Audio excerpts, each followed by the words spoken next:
Evening and welcome to the real world.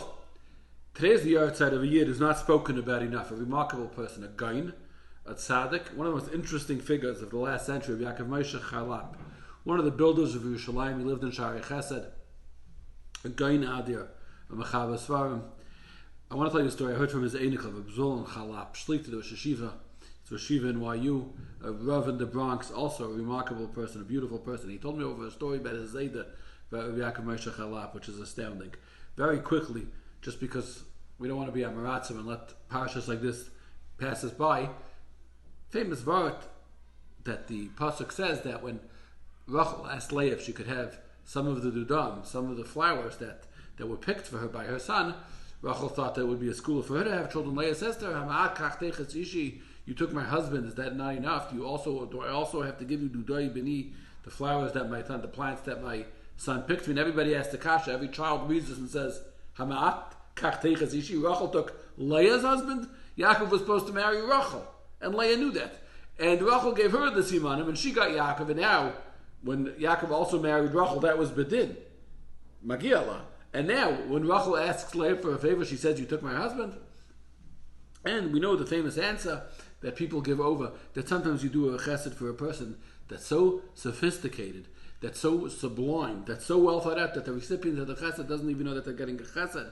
So if every child knows that Rachel gave the simanim and the selflessness and the sacrifice of Rachel, Leah herself didn't even know that. Rachel gave her the simanim in a way that she didn't realize she was being given the simanim. Rachel told her the information, whatever simanim she had made up with Yaakov, she transmitted this information to Leah casually. So that when it came the night after the chassan, Yaakov asked Leah for the simanim. She didn't even realize she was being asked anything.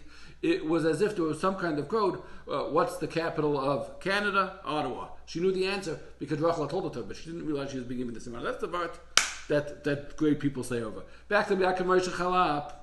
The Sruly Chalap told me over the following. He said that there was I'm not going to say the name of a gadol, but one of the great gedolei lit, who in his last years moved to Yerushalayim, and he lived in Shari Chesed, and he was a very, very famous Talmid Chacham, and from all over, people would come to him with kashas, with shilas, and he was home, but when he walked to shul, there was always a little crowd in the street in Shari Chesed walking him to shul. Rebbe, where's this Taisus Rebbe? There's Machlekes Bacham Taz, where can I find the Rebbe? What's the halacha? Rebbe, what's shot in this pasuk? Rebbe, everybody was asking him kashas.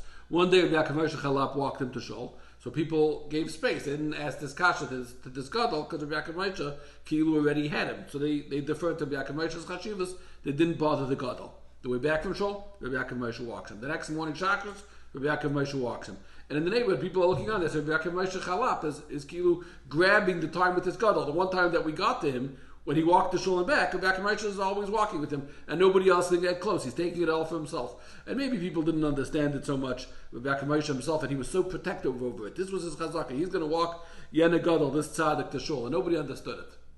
So after Chalap, he was a little child. He didn't understand it either. But much later, Yaakov Moshe told over to his children what was going on. This gadol came from Europe, very, very famous, and everybody in Yerushalayim was so excited to have him in their midst, and they all gathered around him whenever they could. But Yaakov Moshe understood that this gadol had an early onset of dementia. Maybe it was Alzheimer's, maybe it was something else, and his memory was starting to slip, and his graph was starting to slip, and he realized what's going to happen. They're going to ask him in Shaila, where's this Taisvis? He's not going to know. Rebbe is the pot milchig or fleshig, and he's not going to know. The bizayin, the humiliation, the lack of covenant that's going to come out, the embarrassment of this Talmid Chacham himself. How could I stand by and let a Talmid Chacham be humiliated?